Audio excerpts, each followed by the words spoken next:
Assalamualaikum warahmatullahi wabarakatuh. Saudara sekalian dimanapun Anda berada, pada kesempatan kali ini kita akan sama-sama menyaksikan tanggapan seorang guru. Ya, ini terkait dengan apa yang sudah disampaikan oleh Abu Ya Al-Qurtubi. Nah, ini terkait dengan tantangan beliau terkait masalah nasab kepada Ki Haji Imaduddin Utsman Al-Bantani. Oke, bagaimana tanggapan seorang guru ini? Mari kita sama-sama simak video berikut. Assalamualaikum warahmatullahi wabarakatuh. Sedulur dimanapun panjenengan berada, kali ini saya akan menanggapi pidato dari Kiai Haji Al-Qurtubi. Dalam pidatonya beliau mengatakan minta agar Kiai Haji Imaduddin memberikan undangan langsung kepada beliau. Tujuannya adalah untuk mengadakan diskusi baik menggunakan dalil nakli maupun dengan menggunakan dalil akli. Diskusi tersebut tujuannya adalah untuk membahas, ini yang beliau ungkapkan, membahas masalah adab muhadasah dan munadhoroh. Adab muhadasah dan munadhoroh. Saya ingin sedikit menanggapi terkait dengan hujah atau dalil akli. Semestinya secara akal sehat, secara akliyah seperti ini.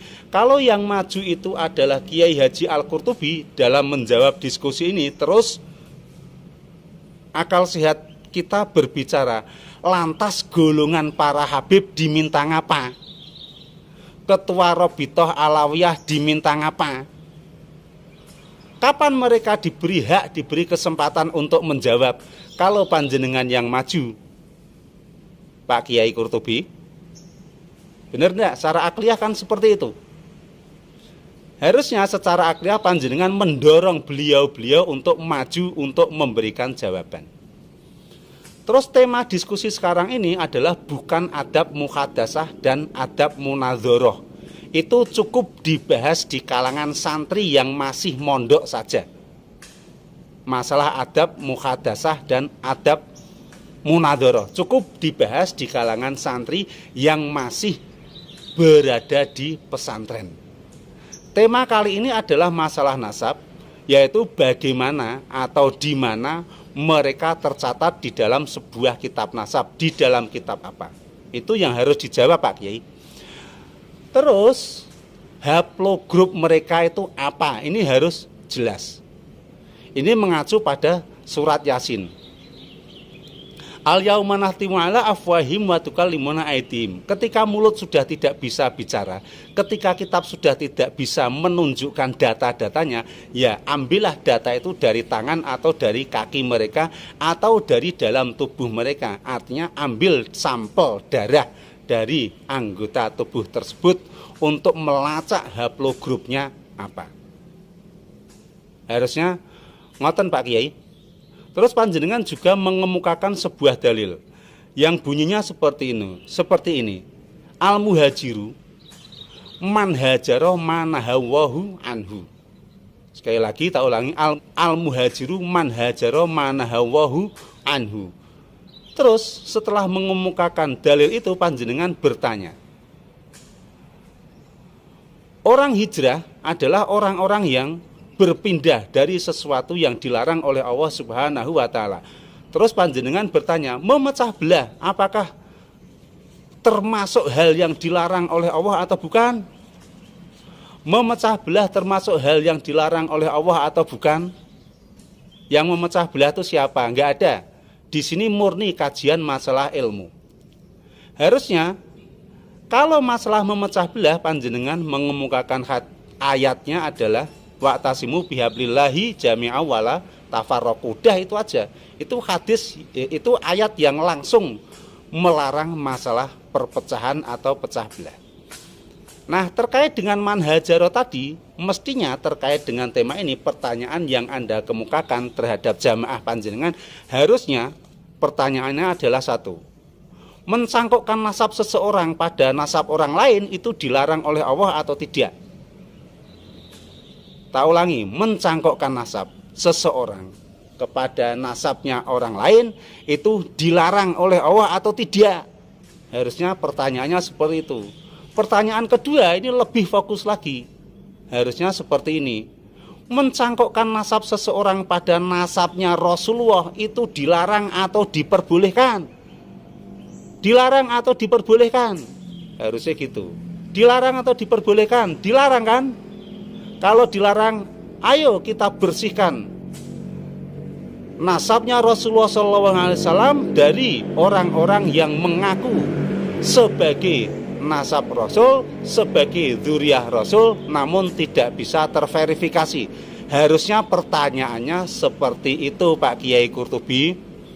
Maaf, bukan bermaksud untuk apa-apa, kecuali hanya untuk kejelasan, kecuali hanya untuk kemurnian sebuah ilmu dan sebuah nasab. Sering saya katakan nasab, kalau sambung katakan sambung, kalau putus katakan putus. Orang yang menanyakan tentang nasab Rasulullah itu bukan berarti orang itu benci pada dzurriyyah Rasul. Itu sama saja orang yang bertanya, apakah kamu asli warga Jakarta? Kalau iya, tunjukkan KTP-mu. Ini bukan berarti yang tanya ini tanya benci pada orang tadi, enggak. Hanya ingin sebuah kepastian bahwa yang ditanya adalah warga kota Jakarta.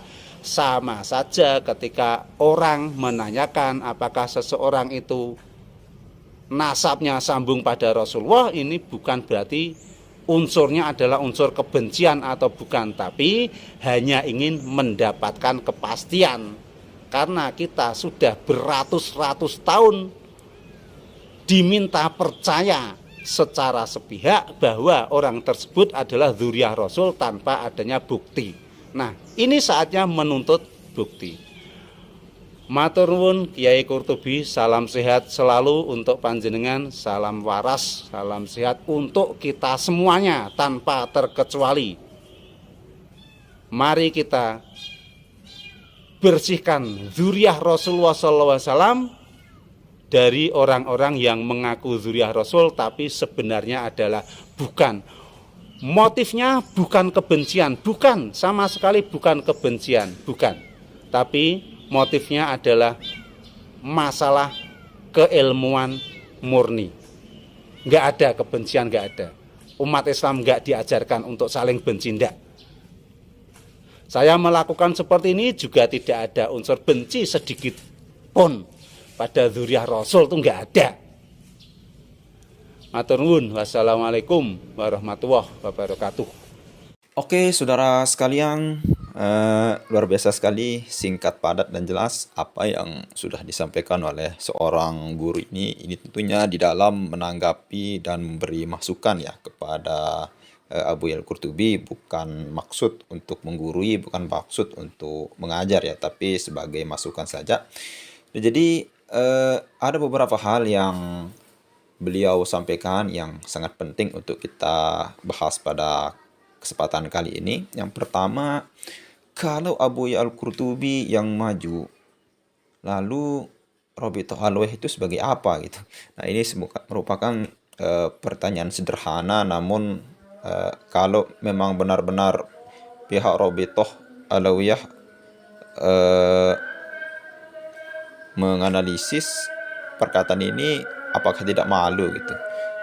Sampai kapanpun akan dibela oleh para muhibbin tanpa harus mengoreksi diri mereka sendiri gitu. Itu yang pertama. Yang kedua, masalah nasab. Ada beberapa pertanyaan yang guru ini sampaikan. Yang pertama yaitu mereka mencatat dalam kitab apa, dalam kitab nasab. Ini bab nasab ini kira-kira dalam kitab apa mereka dinisbatkan sebagai keturunan Rasulullah SAW, para habaib ini. Dalam kitab apa dalam bab nasab. Lalu kemudian yang kedua, haplogrup mereka apa gitu. Kira-kira haplogrup habaib ini apa? Apakah G atau J atau O ya. Dan ketika guru ini mengemukakan salah satu ayat Al-Quran, yaitu Quran surat Yasin, al-yawma nakhtimu ala afwahihim wa tukallimuna aydihim wa tashhadu arjuluhum bima kanu yaksibun. Yang artinya ketika yang diartikan oleh guru ini, ketika data sudah mentok, lalu kemudian bibir kalau berbicara sudah dibantah-bantah, salah satu jalan terakhir yaitu tes DNA. Yang ketiga yaitu mencangkok nasab ke orang lain dilarang atau tidak gitu. Atau lebih spesifiknya, apakah menyematkan nasab seseorang ke Rasulullah SAW sebagai orang manusia suci, apakah itu boleh?